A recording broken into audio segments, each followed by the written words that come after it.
Adani power और भूटान की सरकारी स्वामित्व वाली बिजली उत्पादन company Druk Green Power Corp Limited DGPC ने शनिवार को भूटान में 570 मेगावाट की वांगचू हाइड्रो इलेक्ट्रिक प्रोजेक्ट स्थापित करने के लिए शेयर होल्डर्स एग्रीमेंट पर हस्ताक्षर किए।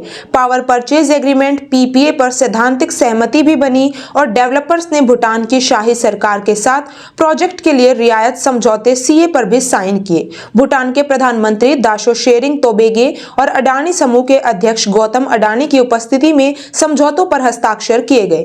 इस कदम से अडानी पावर और डीजीपीसी के लिए run of river Wangchhu hydro electronic project के कार्यान्वयन को BOOT build own operate transfer model पर शुरू करने का मार्ग प्रशस्त होता है। दुनिया के लिए एक आदर्श खयालिया अडानी पावर के सीईओ एसबी खयालिया ने कहा, भूटान सस्टेनेबल डेवलपमेंट में दुनिया के लिए एक आदर्श है और हम इसे रिन्यूएबल एनर्जी प्रोडक्ट के माध्यम से देश के प्राकृतिक संसाधनों के विकास में अग्रणी भूमिका निभाने के लिए बेहद उत्साहित हैं। वांगचू हाइड्रो इलेक्ट्रिक प्रोजेक्ट गर्मियों में भूटान की सबसे ज्यादा डिमांड को महत्वपूर्ण रूप से पूरा करेगी। जब जल विद्युत उत्पादन कम होता है, गर्मियों के महीने के दौरान ये भारत को बिजली निर्यात करेगी। वांगचू प्रोजेक्ट में रिन्यूएबल एनर्जी पावर प्लांट और संबंधित इंफ्रास्ट्रक्चर की स्थापना में लगभग 60 अरब रुपए का निवेश होगा।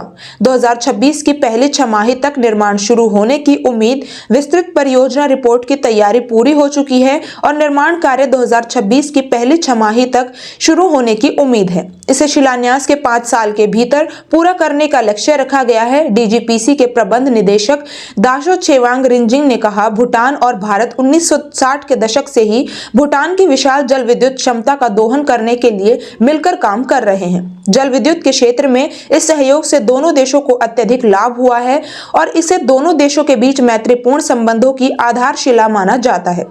High income gross national happiness देश बनने का प्रयास। भूटान अगले दशक में एक high income gross national happiness GNH देश बनने का प्रयास कर रहा है। इसलिए जल विद्युत और सौर ऊर्जा जैसे रिन्यूएबल एनर्जी संसाधनों से विश्वसनीय और सस्ती बिजली तक पहुंच देश के आर्थिक विकास को गति देने के लिए अन्य निवेशों को सक्षम बनाने के लिए महत्वपूर्ण होगी। इसलिए भूटान 2040 तक जल विद्युत में 15,000 मेगावाट और सौर ऊर्जा उत्पादन क्षमता में 5,000 मेगावाट की अतिरिक्त वृद्धि करने की योजना बना रहा है।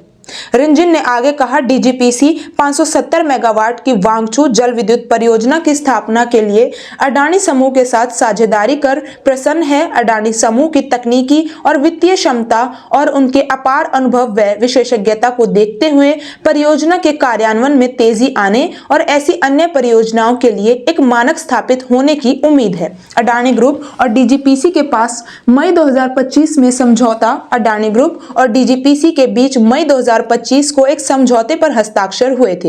इस समझौते का मकसद भूटान में 5,000 मेगावाट की हाइड्रो पावर परियोजनाएं मिलकर विकसित करना है। वांगचू इस समझौता ज्ञापन के तहत शुरू की जाने वाली पहली जल विद्युत परियोजना है। अडानी समूह और डीजीपीसी इस रणनीतिक साझेदारी के तहत भविष्य की परियोजनाओं के लिए आगे की चर्चाओं में लगे हुए हैं। अडानी पावर अडानी समूह का हिस्सा है और भारत में सबसे ज्यादा प्राइवेट थर्मल पावर प्रोड्यूसर है। कंपनी की installed thermal power capacity 18,110 megawatt है, जो गुजरात के 12 पावर प्लांट्स में फैली